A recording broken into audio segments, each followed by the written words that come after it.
Salam Bapak Ibu Guru hebat. Saya Syahri Ramadan, calon guru penggerak dari Kabupaten Jayawijaya. Kali ini saya melaksanakan kegiatan diseminasi di SMA Negeri Kurulu pada tanggal 25 Oktober 2023. Pada kesempatan kali ini, saya diundang oleh SMA Negeri Kurulu untuk memberikan pelatihan asesmen berbasis TIK. Rencananya mereka akan melaksanakan pada akhir semester ganjil ini penilaian berbasis TIK. Selain pelatihan asesmen, saya juga memasukkan agenda diseminasi pembelajaran dan berbagi praktek baik yang saya dapatkan saat pendidikan guru penggerak di Jayapura.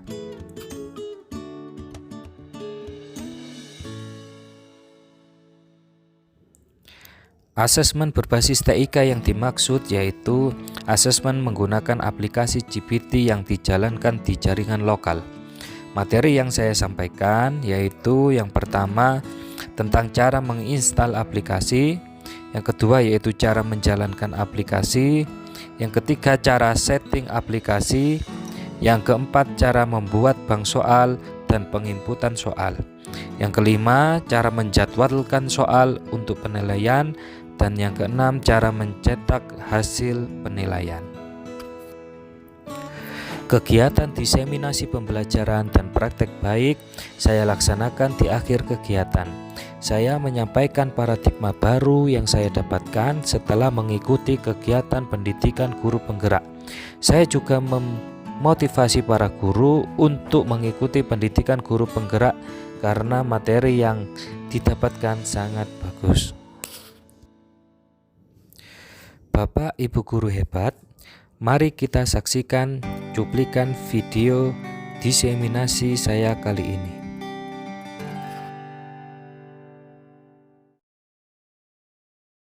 Oke, baik, selamat siang Bapak Ibu guru semuanya. Oke, sebelumnya saya ucapkan terima kasih untuk kesempatannya, diberi kesempatan untuk berbagi praktek baik ya, diseminasi pembelajaran dan berbagi praktek baik tentang apa itu namanya pendidikan guru penggerak yang sudah saya ikuti selama kurang lebih 5 minggu. Nah, di sini saya mau berbagi praktek baik ini tidak banyak ya.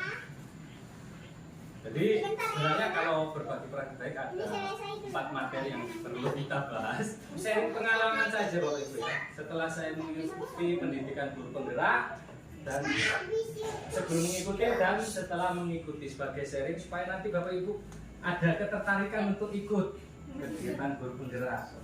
Guru penggerak ya, selama ini pembelajaran ini hanya berpusat pada guru yang saya lakukan. Jadi saya biasanya menulis di papan tulis, terus anak-anak memperhatikan gerakan, kemudian hanya monoton begitu saja ya. Nah ternyata setelah mengikuti pendidikan guru bergerak itu tidak seperti itu seharusnya sebagai seorang guru. Nah, tapi sebenarnya jadi mendapatkan paradigma baru ya, bahwa pembelajaran ini harus berpusat pada murid dengan memenuhi kebutuhan murid. Nah sekarang kan ada pembelajaran berdiferensiasi. Jadi dengan apa itu namanya memenuhi kebutuhan murid. Ada 3 kebutuhan murid itu. Yang pertama readiness atau kesiapan siswa, yang kedua minat, yang ketiga profil murid ya, profil belajar. Jadi kita harus memperhatikan itu setiap kegiatan pembelajaran yang kita lakukan. Terus selama ini memandang siswa sebagai kertas kosong. Nah, kita menganggap siswa ini tidak tahu apa-apa, datang ke sekolah sebagai kertas kosong, hanya guru menyampaikan informasi supaya mereka tahu. Tapi setelah mengikuti menyadari bahwa tugas guru ini menuntun ternyata. Jadi guru ini menuntun skala kodrat yang ada pada murid supaya mereka ini kuncinya bahagia dan selamat. Jadi tujuannya guru ini menuntun siswa. Jadi siswa ini sudah ada kodrat yang di dalam tubuhnya ini atau lingkungan sekitar. Kodrat ada 2, kodrat alam dan kodrat zaman. Kodrat alam ini anak-anak lahir di lingkungannya sendiri, alamnya di daerah pegunungan, di daerah pesisir pasti berbeda. Kodrat alam. Yang kedua yaitu kodrat zaman. Jadi anak-anak zaman sekarang dan zaman bapak ibu waktu sekolah dulu pasti berbeda. Jadi kita harus menyesuaikan dengan perkembangan zaman. Apalagi sekarang sudah revolusi industri 4.0 ya. Nanti kita harus menyesuaikan. Jadi sebenarnya bapak ibu guru belajar dari pagi ini untuk menyesuaikan itu. Kita belajar menggunakan aplikasi supaya anak-anak nanti mencoba menggunakan apa itu namanya pembelajaran berbasis TIK. Sebenarnya aplikasi Excel yang kita pelajari tadi pagi itu bukan hanya untuk ujian saja. Bisa kita kreasikan untuk kegiatan pembelajaran. Jadi kita bisa buat materi pembelajaran dalam bentuk HTML5. Saya biasanya pakai itu. Terus anak-anak tinggal akses komputer kita pakai aplikasi Excel. Sebenarnya mempermudah kita untuk pembelajaran. Apalagi di sini kadang sinyal kadang naik turun, kita siapkan video, kita download, terus kita publish dalam bentuk HTML, terus di-share ke anak-anak. Anak tinggal akses laptop kita, kemudian lihat video dan sebagainya. Nah, selama ini ketika mendapati murid melanggar tata tertib atau tidak mengerjakan tugas, akan langsung menghukum kita dengan hukuman fisik atau hukuman yang tidak ada kaitannya dengan perbuatan mereka. Jadi mereka misalkan tidak mengerjakan tugas, malah saya hukum lari keliling lapangan, tidak ada kaitannya. Terus kemudian misalkan siswa terlambat, saya hukum push up misalkan. Tapi setelah mengikuti pendidikan guru penggerak, ternyata selama ini yang saya lakukan itu salah. Jadi seharusnya tidak seperti itu. Jadi menyadari bahwa selama ini yang saya lakukan salah, hukuman. Jadi cara menangani siswa yang bermasalah itu ada 3: hukuman, konsekuensi, dan restitusi. Nah, dari ketiga cara penanganan ini, yang paling bagus ini yaitu restitusi. Jadi anak-anak diajak ngobrol bersama, kemudian ditanya dulu, misalkan dia terlambat, kita harus cari tahu dulu kenapa kok bisa terlambat. Bisa jadi ada permasalahan-permasalahan di lingkungan keluarganya yang membuat dia terlambat. Jadi kita harus menggali apa yang siswa alami. Kenapa kok bisa tidak mengerjakan tugas? Bisa jadi siswa masih belum paham terhadap tugas yang kita kasih, tapi kita biasanya langsung kasih hukuman, entah itu hukuman fisik atau hukuman yang tidak ada kaitannya dengan pelanggaran-pelanggaran yang mereka lakukan. Jadi begitu Bapak ya. Jadi ada metode penanganan siswa yang namanya restitusi. Nah, biasanya ada istilahnya segitiga restitusi ya. Nah, restitusi ini siswa dipanggil, entah itu wali kelasnya yang manggil atau guru BK, mereka dikembalikan lagi, diingatkan lagi tentang peraturan-peraturan atau cita-citanya dan lain sebagainya, supaya mereka menyadari, sehingga muncul dari dalam dirinya sendiri bahwa perbuatan yang dia lakukan itu salah. Jadi hukuman fisik atau memberi konsekuensi terhadap pelanggaran itu hanya berdampak sementara saja, tidak akan berdampak panjang. Jangka waktunya tidak panjang. Sedangkan kalau restitusi jangka waktunya panjang karena ada keyakinan dalam diri yang mereka lakukan. Nah, posisi kontrol guru selama ini yang saya lakukan ya sebagai penghukum ya, atau membuat murid merasa bersalah. Jadi ini banyak biasanya yang ibu-ibu ya, ketika anak-anak melakukan kesalahan dan sebagainya, itu membuat mereka merasa bersalah. Misalkan ibu-ibu sudah jauh dari kota, kalian di sini sampai sini tidak belajar dengan baik. Nah, ternyata posisi kontrol guru yang paling bagus itu sebagai manajer. Ada 5 posisi kontrol guru. Yang pertama sebagai penghukum, kedua yaitu membuat siswa merasa bersalah, yang ketiga sebagai teman. Nah, biasanya ada guru yang mencoba menjadi teman sebagai siswa. Yang keempat yaitu sebagai pengawas. pengatur atau semangat. Yang kelima yaitu sebagai manajer.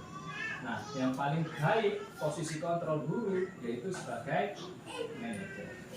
Nah, berikutnya tidak pernah melibatkan murid dalam pengambilan keputusan. Nah, biasanya kita lah guru atau pihak sekolah yang mengambil keputusan. Padahal itu kurang benar, kurang tepat. Jadi kita harus melibatkan murid, kita harus mendengar suara murid. Termasuk dalam proses kegiatan belajar mengajar. Kita bisa melibatkan suara murid untuk kegiatan belajar mengajar. Misalkan kita tanyakan anak-anak, hari ini kita belajar di kelas atau di luar kelas, atau apa itu namanya, pembelajaran yang bagaimana yang kalian inginkan, itu penting. Jadi supaya anak-anak, oh misalkan guru, apa itu namanya, pembelajarannya pakai kuis atau misalkan pakai permainan. Nah, suara-suara murid itulah yang nantinya kita apa itu namanya gunakan untuk merumuskan atau merancang pembelajaran. Jadi ada memperhatikan suara murid, pilihan murid. Nah, pilihan murid ini misalkan kita membuat suatu kegiatan pembelajaran, diberi kebebasan mereka untuk memilih misalkan dalam mempresentasikan hasil kerjanya, diskusi kelompoknya. Entah itu dengan bercerita atau dengan gambar-gambar dan sebagainya, kita beri kebebasan mereka. Terus yang terakhir yaitu dan kepemilikan murid ya. Kita ini yang agak apa itu namanya perlu kita tingkatkan, yaitu bagaimana siswa ini merasa memiliki di sekolah ini. Jadi sehingga mereka apa itu namanya rajin datang ke sekolah. Ketika apa itu namanya siswa tidak rajin datang ke sekolah, mungkin kita juga harus introspeksi dulu ya. Kenapa kok siswa jarang datang ke sekolah? Apakah pembelajaran yang kita lakukan kurang menarik? Sehingga siswa terundang sendiri. Kalau pembelajaran sudah menarik, siswa pasti akan terundang untuk datang mengikuti pembelajaran yang kita lakukan. Nah, yang terakhir yaitu merasa diri sempurna.